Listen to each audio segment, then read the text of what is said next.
esoteric. Right. Mm. So, yeah, that's Okay. where that comes from. Okay. And what about the guy or the L? L is just teacher. That's just it's an abbreviation for a teacher. Mm-hmm. So that's why ESO, internal teacher. Okay. Right. Internal. That's it. Simple as that. Okay. Internal teacher. So right now I'm gonna take the time to clear the space and the energy. I got some sage going. I got some incense I'm gonna light. And since we're opening this interview up to so many energies, and hopefully the sage runs away the haters. Clear out the haters out the. Feel me? I got some burning. Okay, look, yeah, we keeping this.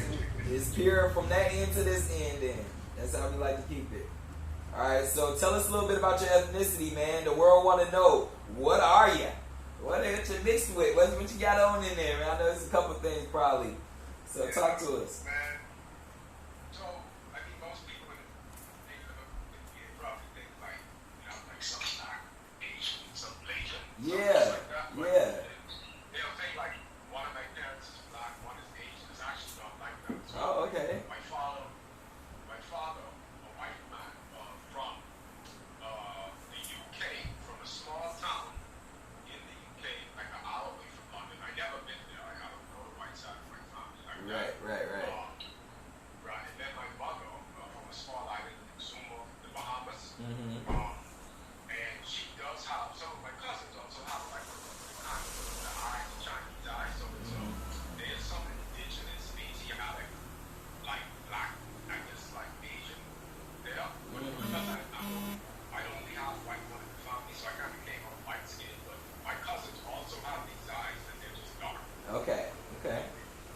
So you're just black and white. They're Bahamian, black, right? I guess some roots from the motherland, right? But and my father, white man, he passed away 3 years ago. Yeah.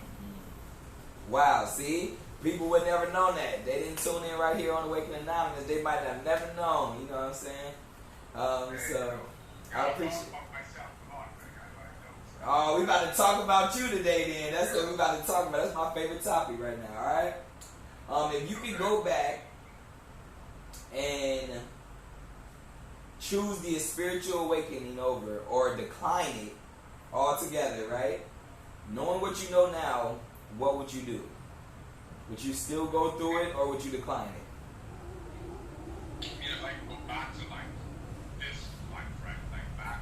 Like back before the official spiritual awakening started taking place in your life. If you can go back to that point and decline to awaken, would you go back and decline or would you choose this same path all over again? I wouldn't decline the awakening, no. That just seems too happens. No, I wouldn't. Okay. I'll choose it every time, Uh-huh. Now, if you ask if I could have done some things differently, one thing I can say is how I handle women. Nah, but that's not the question. That's not the question. Yeah. But that's good though. I like where you were going with that. I could have let you, go deeper in that. But see, you can tap into that after the question, okay? So, but the question was specific to the spiritual awakening because this is for people who are on their spiritual awakening. So this isn't just a normal interview. You know what I mean? I'm not just here just to get to know Eso because I think he's a swell fella. This is Awaken Anonymous. This is where the awakened ones get to know each other. We are a community. We get to understand each other's, everybody's walk, everybody's story, where we're coming from, why we're in this together, and what makes us be able to. Now we can trust each other. We can depend on each other. We can reach out to each other now that we get to know that we're not going through this alone.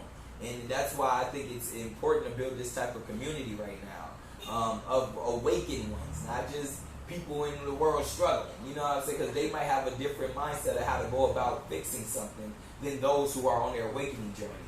Our mind is more about doing it with healed behaviors, having healed conversations, having dealing with our triggers, dealing with our traumas. This is a specific type of people that I want to interview. So those people can help the other ones that are awakening right now. Okay. Yes. Okay. All right. Cool beans. So you say you wouldn't do. My bad, it's gonna be a little loud over here. We in the middle of the jungle over here. You know what I'm saying? So, okay. So how has life progressed? And tell me. Okay, actually, how has your life progressed since the 7-day program, right? That you've taken, and tell me how you've been implementing the codes in your day to day. Okay, so it's with the codes. Remember when you talk about a 7-day program, it is more an amplified what I had before. So what I mean by that is remember when you said what it was to be more intentional, right? Mm-hmm. More intentional. Mm-hmm. What I like with the codes that you gave, well, the ones that you gave, which you brought out with me, and you helped me to condense it, you know.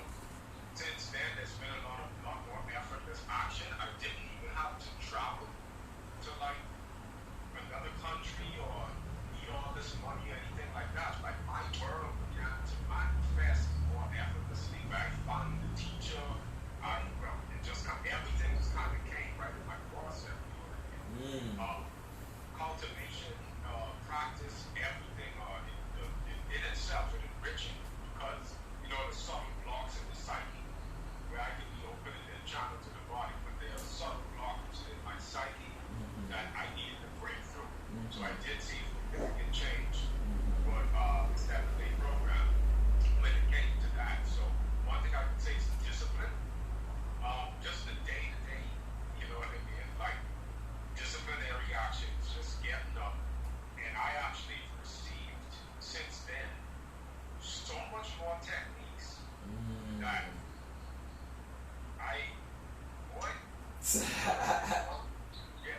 It's been progressive. It's been progressive. Yeah. Okay, so would you recommend my 7-day Accelerated Awakening program to others? Would you recommend it? Yes, 100%. 100%. 100%. Okay. Yeah. Even, and I said this before, even if you feel like, even if you're a teacher, if you feel like you kind of have some level of awareness, the program is good for all levels to me. Exactly. Yeah. I think even more so, I feel called to teachers and leaders because sometimes we're the most stubborn ones. We're the most stubborn ones, and we the ones that don't want to go get the help. We the ones that feel like we are the help, but we don't ever want to get the help. So that's huge. That you as a powerful teacher with a huge following. I didn't have about 20 people follow me since last night. So I know it's all thanks to your post and saying that we're gonna do this morning. So I ain't that popular. You know what I mean? I'll run people away. But no, when I'm saying I'm about to do something with you, a lot of people come to it. They tune in. So you're a powerful person with a powerful influence. So that means a lot to hear you say that this is something that even powerful people need. To help them check in. So I appreciate you for recommending it. And something you said, the ego is more dense and bigger. So it's teachers and people that do these things. They do need that accountability, and you need to point out certain things about them as well. If it's needed, because the ego is much bigger. It's more dense. Exactly. Yeah. Exactly. And the enemy wants to use those teachers. Because I don't have to get all your students if I could just get you. If you can mislead them, that's it. if you can mislead them, then now I ain't got to worry about that whole flock of people. You just misled them all. We're all good to go. So this is what the enemy will look at it and say. So this is why us as leaders and teachers, we need other mentors. We need other coaches. We need iron that sharpens our iron. It is not that we're less iron. We just aren't always the sharpest after we go through. Even a machete. When you use a machete over and over and over again, you still need to get it resharpened. Otherwise, it's not going to be as effective as a machete. You feel me? So that's just how this works. So we both got a student in common, right? We got a mutual student. Have you noticed anything different from this student since he's entered into the 7-day program and such? From my students, or from this particular student that we have in mutual in common. Yeah. There you go. Yeah, I know. Yeah, Yeah, Roger. yeah, like, trust me. And in his face, you can see in his face, Ah. facial structure, the smile, you know. Yeah, man. And what I want to say too, even from the interaction, the transmissions as well, Mm. you see. Mm-hmm. So, absolutely. So you, I know. there's tangible. There's tangible changes.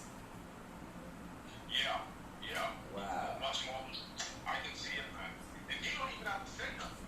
Right. I can see it. It's a vibrational thing. It's a frequency thing. Yes. That's dope. That's dope to know. How's it going? How's it going? How are you attracting, or how is your love life going right now? What do you feel? Are you doing this dolo, or you got someone special? What are you feeling? I spent, to be honest, bro, like, my love life it's just me, really. Right now, I just going deeper into my practice, and I train under another lineage, so it is about, just kind of healing me, I don't know what to say. And I spread that love, transmissions to much more people, so I spend a lot of time alone, brother. Right. Still deal with family and, young brothers, bringing some young brothers into the arts. But as of now, I'm taking a break, man, because, from I was young, 17, up until my 30s, I was in relationships, Right. with a Right. woman. So it's just a time where as a man to really, I guess you could say, practice what I preach what you practice, and really embody all the things, self-knowledge that I've attained over the years, which does require to cultivate higher levels of what we call masculinity. And in my experience, this does take some time for me to go into solitude, into myself. So my love life is pretty much solitude right now. However, I am generating love to everyone around me, but if you say specifically about Your love life, woman yeah. per se, Yeah. no, it's just Okay. And how vital do you think it is? How important do you think it is for us as men to take this isolation time to check ourselves before we wreck ourselves? How vital do you think that is? Yeah. I think it's, look, man, like, the reason it's so vital is because, especially when dealing with women, the way we've been programmed here, growing up in the Caribbean, losing my virginity to, back when I was younger, to my escort. It was hard for me because, they made fun of me for being a virgin. Wow. So, yeah, that was a big thing. And then the pornography, and, and then it just was growing up at night, and, usually the type of brothers that you probably should shun away, they was the most popular. Right. So we had that type of deep programming instilled in us. We really see a woman really as a numbers game, as a commodity, you know what I mean? Right. Not, I guess, in comparison to me, some of my family, I wasn't as bad, but it still was seeded into me. So I didn't, so I was still, even though I was getting into esoteric knowledge, and I was a hotel nigga, and I was learning all of these things, I still didn't really cultivate that purity and character. Right. That's really what the thing is all about, in order to get to particular, I know they say no such thing as levels, but you know what I mean? Yeah, To yeah. get to particular levels. So even though I was reading a lot and I gained a lot of information, the solitude and the time to allow yourself to be purified and healed, okay? Because, to look at the, I don't know, to me, it's a man's level it has a lot to do with the purity and his sexuality, man. So, That's a message. yeah. Yeah, that's a So message. that's a big thing. And you can be somewhat pure, but you could start to veil things, like, again, go to the 7-day program, and unveil even subtle things that you may have, like, cleaned out to a certain extent. But what happens is it will, that's why, too, right, isolation is important for men, but men also need other men to check them in a sense. Exactly. You see?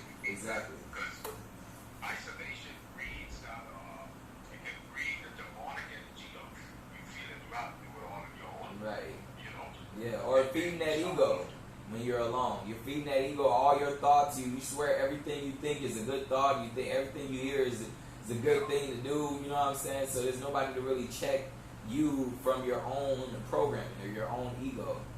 So isolation when you're focused on what God is and trying to listen to God and receive God and fast for God and you're sacrificing these things to hear God more, that's different than just isolating yourself so that the demons can feed on you alone. And so you're not actually not able to get no help or get no, you know what I'm saying, no teammates. So that's different. So I'm glad you clarified that. Next question. You ready? Yes. Alright. Mental body, physical body, emotional body, spiritual body. Which one of these do you feel are lacking in your balance and in your practice at this time? Can you work on?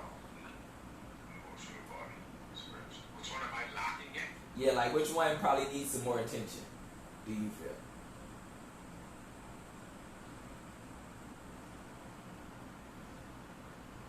Or have you balanced them well? I don't want to see if I say balance them well, it's better since the 7-day program. But if there's any subtle, I would say there's times of emotional, like being used to, being in relationships, and there's times where you want the validation, particular validation from, so I would say there is some level of emotional attachment. But it came to a program and how we are since Caribbean and as men in general, it's just dealing with women, So I like to think that there is some level of emotions that I still could clear out in emotional attachment. You see?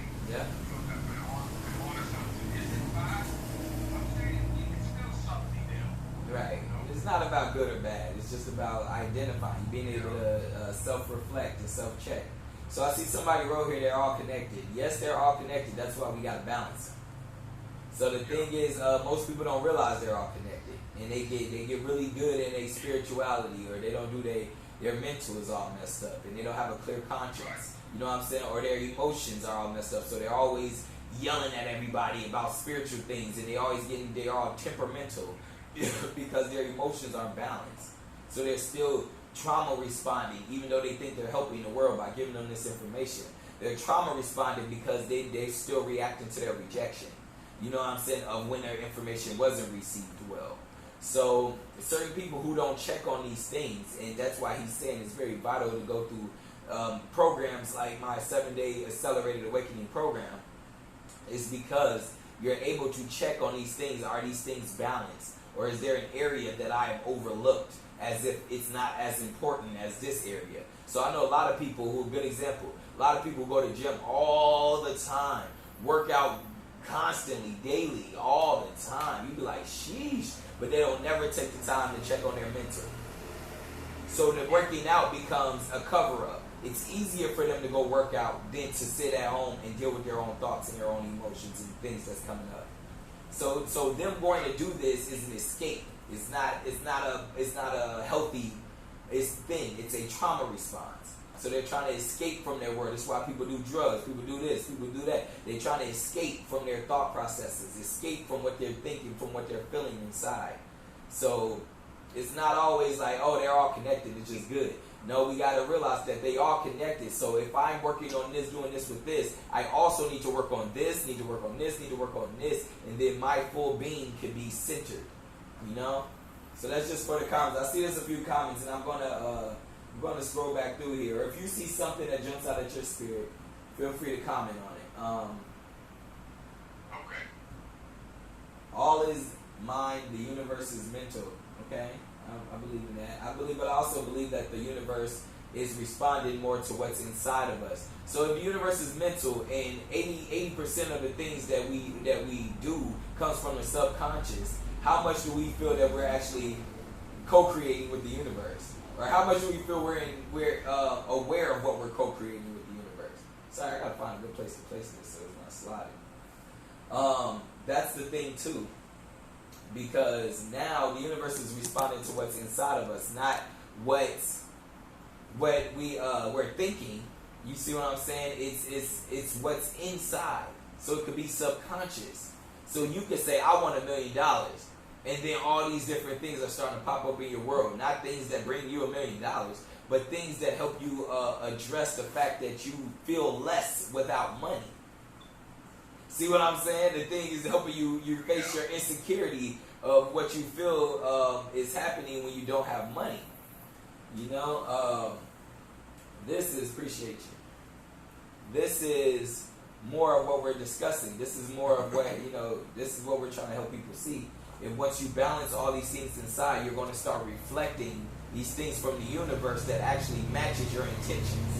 Otherwise, you're reflecting things you don't want to attract. It's not what you intended to attract, but it's what you need at the time. All right? So that's just answering a little bit of comments. Let's get back to you. All right. As a man,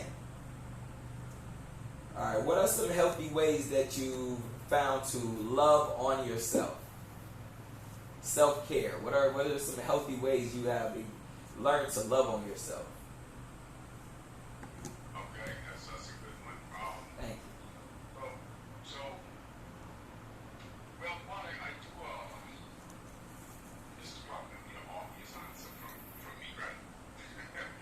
I can say that the meditation, the internal arts, it led me to observe these, you know, because you have these particular programs instilled into you, and if you don't, something you brought up with the lack of money, lack of a particular thing, like you feel like you could have these self-judgments that you place on yourself, you know. But to answer that, brother, it didn't start with something I did for myself. I had other men that came into my life that helped me. Like these were mentors, these were teachers that kind of came. Like I was lost, you know. So it's hard for me to the self-care first. I didn't really have much confidence, or you know, I grew up when I was younger. I was very quiet.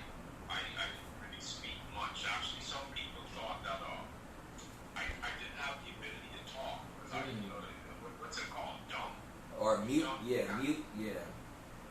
Yeah, I couldn't talk. Life didn't really make sense to me.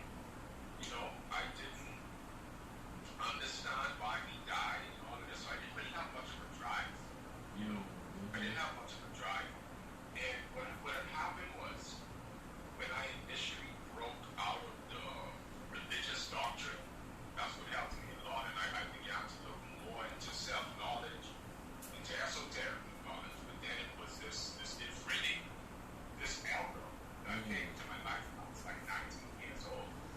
And I started to kind of understand the concept of unplugging from these false narratives. So the first step of self-care is truth to me. It's truth. Wow. Applying truth or embodying truth or listening to truth? I didn't apply it. I didn't embody it. I just became aware of this. Okay. There's a truth. Okay. Yeah. Right? So it was not a self-care thing where I looked at it, it's my body, I clean my nose. It was a fundamental truth that I Wow. became more deeply aware of. And then that led me on this path where I initially thought that, okay, well, first it is kind of a blame game when I was 19. To some extent, 'cause I was still learning the things I was taught. So, you know, I went far out there to extraterrestrial life, to reptilian life. Of course. Anunnaki. And then I started breaking down. They was doing niggas, and no one was listening to me then.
want to hear what I was saying. Mm-hmm. And another thing, I wasn't embodying it, so I was just kind of regurgitating my teachings. So it wasn't, that's all I was doing. You know what I mean? Uh-huh. You know, yeah. So I was just spitting out information that I didn't fully embody. So I went. And that's useless, right? And that's useless, right? Yeah, yeah. It's you. But what's useless kind of brought me here because there were people that helped me. That corrected you. Yep. Yeah, so self-care is weird to me because it involves so many different teachers and people. That's why I made that story when I said, yo, to cultivate virtue, it's not done in isolation. So, you know, so then that's when I got to it, the point where I met, you know, my shifu, and I started to realize, okay, so I have to apply this metaphysical. Right.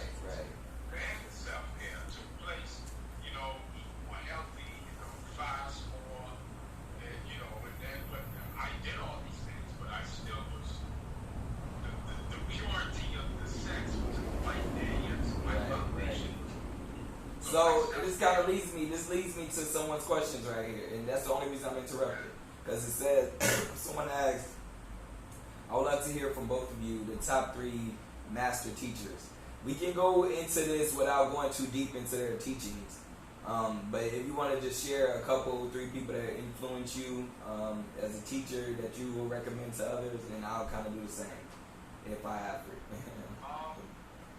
So Deja, when you say that, does it have to be someone known? Because the 2 talk besides one, no one knew them like that. Right, I wouldn't answer it like that either. Answer their master teachers to you, from your opinion, your perspective. Yeah. That's what I would think. That's true. You know, 3 master teachers, but no one knew them, you know. So. But were they masters to you? When you met them, were they masters to you? Well, I'll say one was. The other one was on his stuff. So he left though. He started here. He won. Okay. Yeah, and that takes me in. Yeah, they just one thing to send me concept back around here to send me how this developed. Subtle wanting, and that's the monks that believe their body is real. So he left. He fulfilled his purpose. That was the one of them that made really most impact. He's a Bahamian. He was here, very hidden, good friend of mine. And then there's another one, Phil Valentine. This one that's known that, really helped me. Phil Valentine helped me with a lot of information. Not so much the practical side. Phil Valentine gave a lot of the information of consciousness creation and stuff. So that's for me personally. So what about you, brother? You gotta answer that too. Okay, a couple people that helped me. I'll say Grandmaster Jay was one that helped me understand a lot. He was the leader of the NFAC, Not Fucking Around Coalition. They did a bunch of crazy stuff and got him thrown in jail. And you know what I'm saying? They had to get rid of him because he was doing too much positive pro-black stuff. You already know how this rocks. We all got a battle to fight. He's fighting his war, and I will still support him. Grandmaster Jay in the NFAC.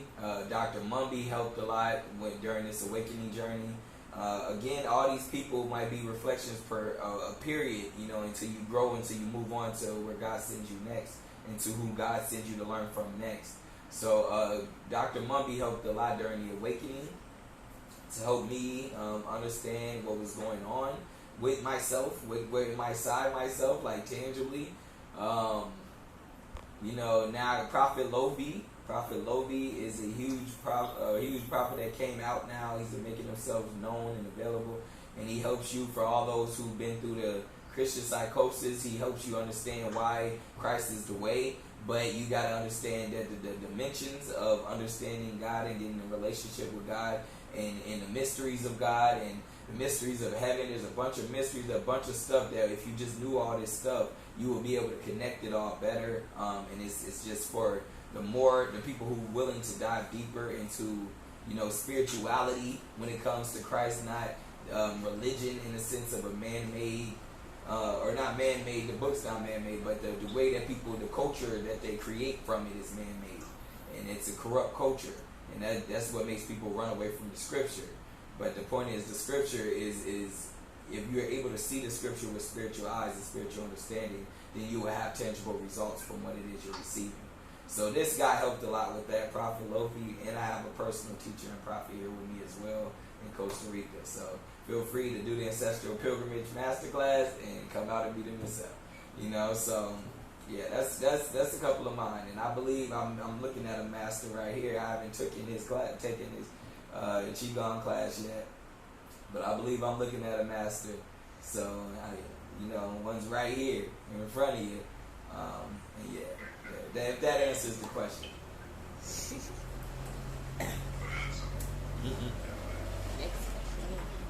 Next, right?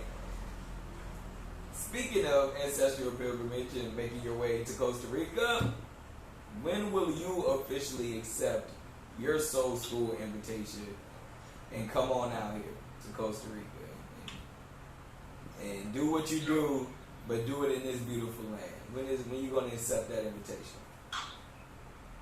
Yeah, it's definitely calling out because one of my boys called me 2 days ago. That's in Costa Rica. Wow. And this brother, he asked, I said, like this hotel by the beach, and he said, "Yo, bro, you should come to retreat. Come here and do retreat February." In February, like what you said, come do retreat. The exact month that I said come here and do a retreat. Hey, I ain't saying I'm prophetic or nothing, but I'm just here. So no, it's there. I'm gonna come, man. Word, y'all hear that? We heard it live here on Awaken Anonymous. Make some noise, y'all. Make some noise. We still gonna be here, man. I call this Soul School, and I know you've been here before, so you might have been here freshman year. I don't know if you dropped out officially or what you doing, but you about to be re-enrolled. I see it coming. But this is Soul School. You see what I'm saying? And or you might just be transferring to your next year. You might be a sophomore now when you show up. I think you might have done your freshman year here the last time we was here. But this is where you learn a lot of lessons. This is where it's more intensified when it comes to the soul. It's soul lessons. Not a day go by that you're not going deeper into who you are and healing. Even the environment is set up and designed for all of that beautiful healing. That's why y'all see all this outdoors all around. You know what I'm saying? We in the middle of the jungle, got the ocean all down the street. You feel me? So it's a real deal. And this whole place is not just designed for you to escape. Costa Rica is different than your other places. If you want to escape, go to the other places. If you want to do what you came here to do, and you want to get locked into your purpose, and you want to really heal, then rock with us and come through Costa Rica, the Caribbean side, the Caribbean coast. This is specific. You gotta go in the jungle, through the rainforest. It's a 6-hour bus ride from the airport. This is a real deal. This ain't... Yeah, I know you been. That's why I'm trying to help them understand. This is a filtering system. You're going through portals to just get here. You know what I mean? And that's why it's Soul School. Those who are here, they're here for a purpose. They're here for a reason. We connect. We move. That's why the Awaken Anonymous is moving how it's moving right now, because all those people are people that's live in Soul School right now. And they want to tell their story. They want to give their perspective and their narrative without being blocked or shadow banned. And you're talking too high vibrational and all this other stuff they want to do to us. So we're gonna have our own lane, bro. We building the website. We building everything. We got the retreats going. We got what's up. So you're gonna be in the mix too. I believe it. All right, that's what's up. I'm gonna move on. I only got a couple more. Then what we can do is we can scroll and we can try to find some in the audience. So I've never been on here doing this before, so someone sent me a question that was very intelligent of them. And they're showing me how this works, because I didn't even know you could be sent questions in the middle of a live. So, or that you can lose your guest right in the middle of a live. See what be happening. So we gonna get them back. And yeah, y'all keep sending these questions so that we can talk about it together. All right, there you go.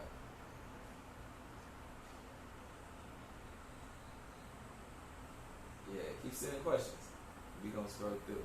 Appreciate y'all, everybody following, everybody sending love, everybody commenting. You know, thank you guys.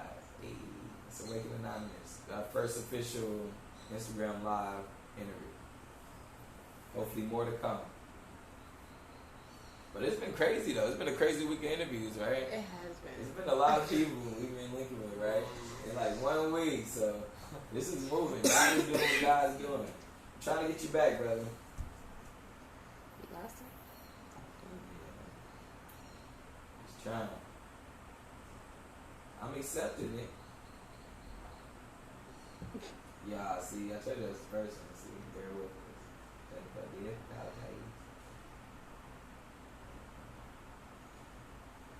Maybe I invite him. See if that worked out.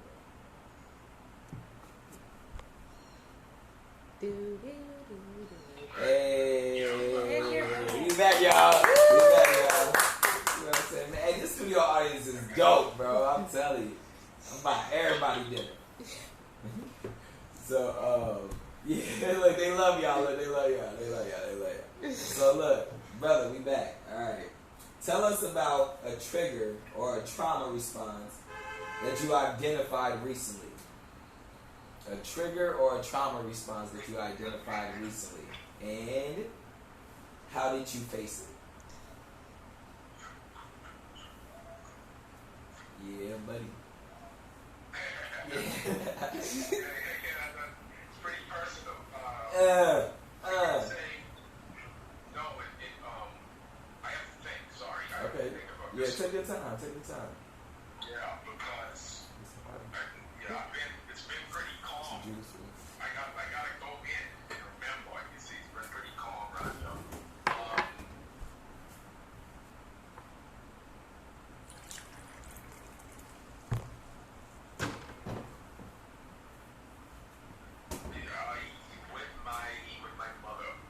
With my mother. Okay. Yeah, particularly, not to say too much, but it's, it has something to do with my father. And there's times where, you know, when elders lose their spouse, you know, your mother and they have this deep fear of being lonely.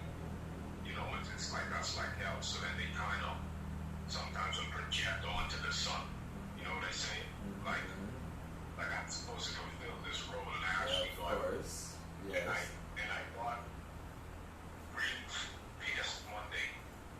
And I did kind of express in a way that was really stern. You know what I'm saying? But you can tell it didn't really hurt her feelings. You feel me? Understand. But when it triggered me in that way, I could have expressed it in a better way. But that was the most recent time, and where I was annoyed, you know, and I really I had to call it out. But in the way it was done, I was like, you know, I can tell it didn't trigger me. It didn't trigger me. It actually not to like carry on, like say, not that I carry on the way, but the way you say things with a particular tone, you feel me? You know Like that it's that. from a triggered space. So without even mentioning her, and thank you so much for sharing this with us. Without you even mentioning her at all, speak about what triggered you specifically. What in you was triggered? You see what I'm saying? Yeah. No, yeah, I have to spring off to remember it, right? I get it. I get that. Yeah. Yeah. So, okay, this probably is a little deeper now. There is a part of me sometimes that, how do I say it? I try to bring it out in a way that, the part that it triggered me was, I don't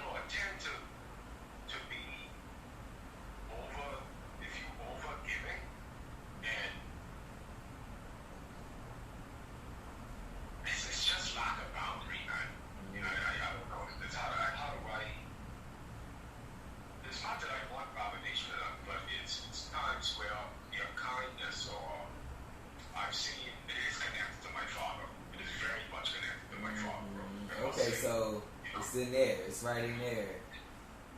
Yeah, it is. I can't because I try to say it's okay. What it has to do with me, but then I only can think of my father. Yeah, so it's that responsibility though, right? That feeling responsible. Like there is a burden or something, like, because sometimes it comes from programming, and I can be speaking from my perspective, but it comes from a programming of when the father's gone, that we now have to fill the shoes, and we now have to feel responsible for what was left. And the fact is, we can't really be mad at the person that was left. You see what I'm saying? For wanting this and seeking this. You know what I mean? But we have to be able to set boundaries so we can still say to ourselves, even though there's a vacancy there, that's still not my responsibility. And what triggers is having a big heart. You know, when you have a big heart and you see the clear opening, and you see how, you know, clearly you wouldn't do this, and clearly this could be taken advantage of by a person who hasn't healed from being left alone or being left to do this by themselves. So my mother, now for me and my perspective, I will share a little bit too, to be vulnerable with you as well. My mother, when my father had left, I was around 14 or something like that, and I had 2 older brothers, and I still had to step into the role myself. And my mom took out all the resentment, the hate, whatever she couldn't reach my father and take out on, or my brothers, since they dipped too. She had to take it out on me. So not only did I have to hold up the family, I had to also be her punching bag. So this was not literally, my mother would never, but it's still verbally, and then it's still your expectation and your weight is weighing me down. You know what I'm saying? It's hard for me to even breathe under this weight. So this is what I know a lot of people went through, especially helping people do the 7 days and stuff. It's a common thing.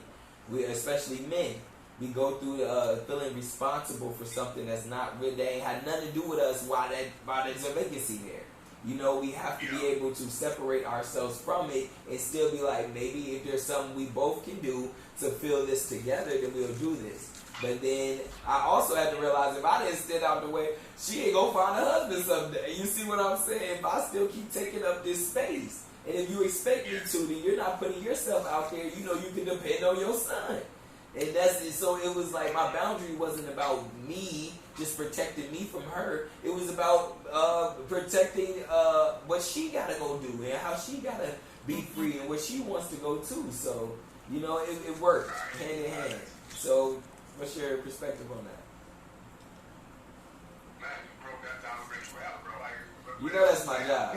You know that's my job. You know that's my job. No, that's true. I agree, man. Like, on a big heart, you know, and it's something, you know, but you know, it's almost everybody. It's like something's wrong, you know, like when I say wrong, like something up with, like, there's always something, you know what I mean? Like, we would find, it's not like anyone eats right here, right? All the stuff imported, this stuff, like, so deal with it, you know, it does, you deal with people, you know, and you learn them, and you know, it's, and I mean, it hasn't been that much of a problem, but that was one moment where I was like, okay, nah, you're doing too much, man. Yeah, it crossed over into your world. Yeah, into my world, exactly. But then, like I say, after the 7-day thing of it as well, I don't have that problem that much, though. That's why I had to really think about it. You know, it's not like a constant problem. Yeah. But that was just the last time you asked. You know? Yeah. That was the last time. We thank you for sharing. To be real, when I'm doing the right thing in here, like my odds, my work, they don't even knock on the door. Right. They don't even knock on the door. Right. So, Your world's well protected. Exercise.